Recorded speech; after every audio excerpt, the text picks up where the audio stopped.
Hi, everybody. Welcome back to a very quick episode 3 of the new Lex Gray show. Today, I want to discuss oracles. Basically, there are several ways you can use an oracle. You can make your own. You can download some off of itch.io or from DriveThruRPG. There are thousands of different types of oracles out there, many of which that are tables based on certain settings.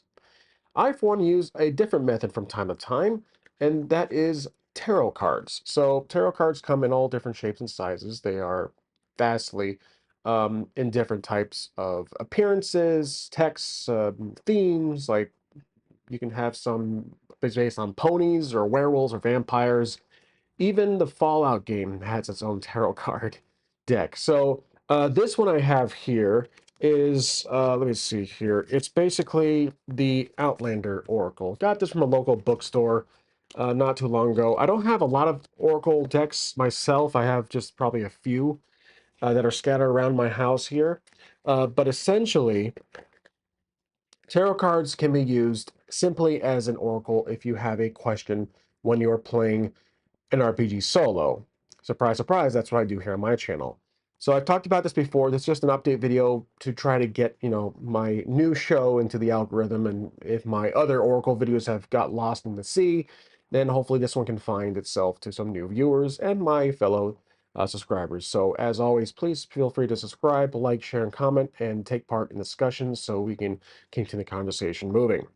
All right, let's do some examples just to give you some ideas. Of course, this is all improvised on the spot, so when I pull the card, you will see it first before I do. So what we got here is a red-tailed fox with some, looks like travelers in the background. So if you are starting off your solo RPG and you're trying to decide on an opening quest or a story, something to give you a thread to run on, you can probably mention something about travelers chasing a fox or chasing something that the fox can be metaphorically representing, essentially a topic, a quest, an item, a objective. So the objective can be the fox itself, and your party is already in process in venturing, traversing the landscape. You can actually take it literally. You can say you actually are looking for a red-tailed fox, a very rare one that some merchants or some collectors are looking for that's out in the wild. You can say you're being followed. You probably are your character or your party is the red-tailed fox itself.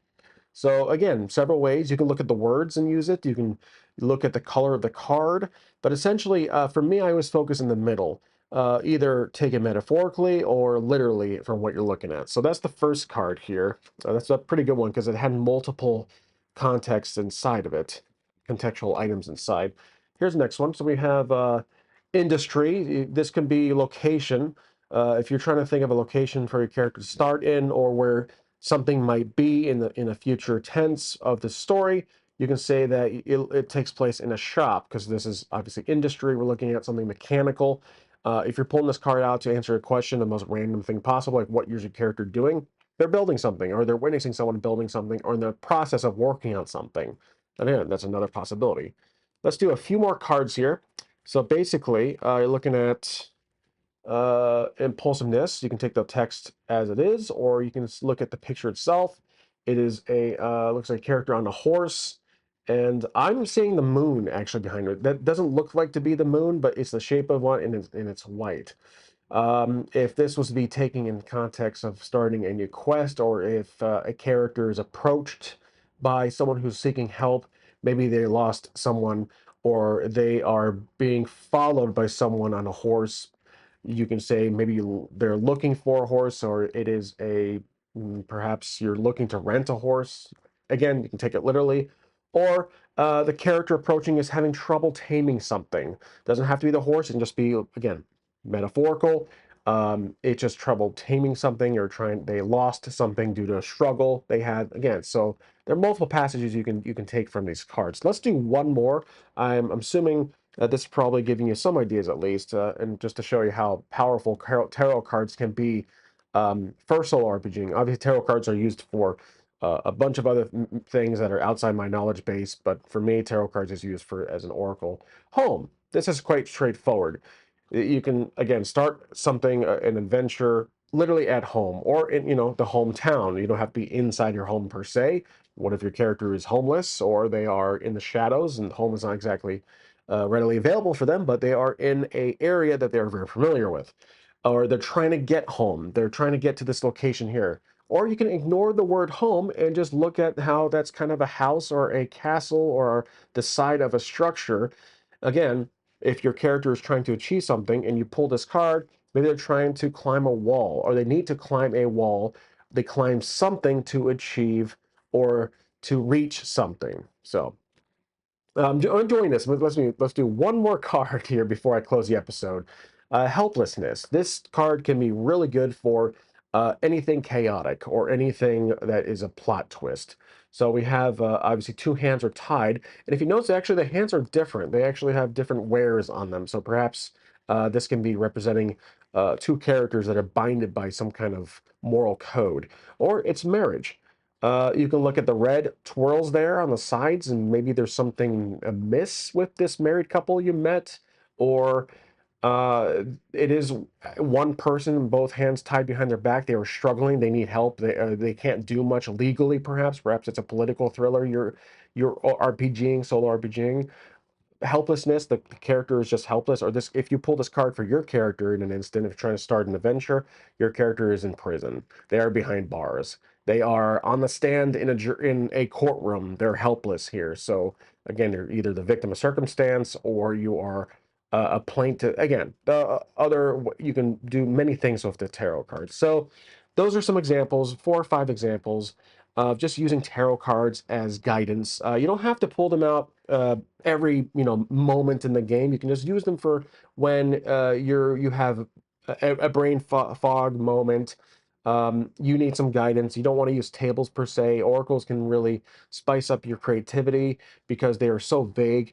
I recommend getting tarot cards that can be themed for fantasy. That's why these cards here work pretty well. Again, there are thousands of different types of tarot cards that are focused on a certain topic, setting, appearance, whether it's visual or text. And some can really be very obscure, which is great.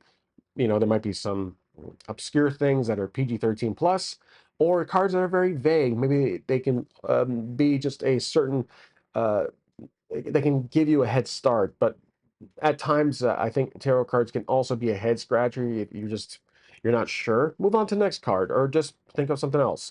So again, tarot cards can be a great tool for certain open-ended questions. They probably could use them for closed-ended questions, like really simple, like is that door locked? You draw a card, and you get healing. So again, this card might be too complicated for is this door locked, but perhaps there's something behind the door that sounds like it's making like a squishing sound, like a bird wings flapping. Maybe the room behind the door is there's caged animals, there's caged flying creatures inside. So again, use the card beyond the question itself, what the answer could be. So again, tarot cards probably, in my opinion, don't work best for very simple questions, like is there a trap there? I want to use it for more obscure, out there questions, something more worldly.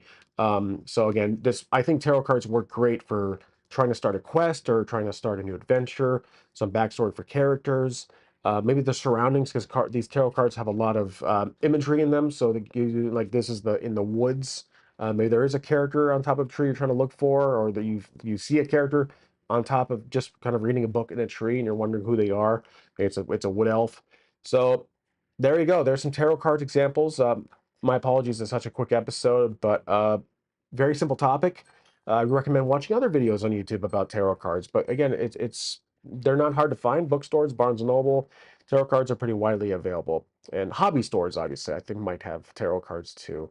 But again, find some that are focused on fantasy, or at least in the subject matter or the setting you want to play your solo RPG setting. Again, the Fallout tarot card deck that I believe I have somewhere here would work well in a post-apocalyptic setting, but maybe too much on the nose. Take note of that. Maybe the tarot cards can work too well or they're too specific. Again, try to fit tarot cards that are balanced between obscure and vague.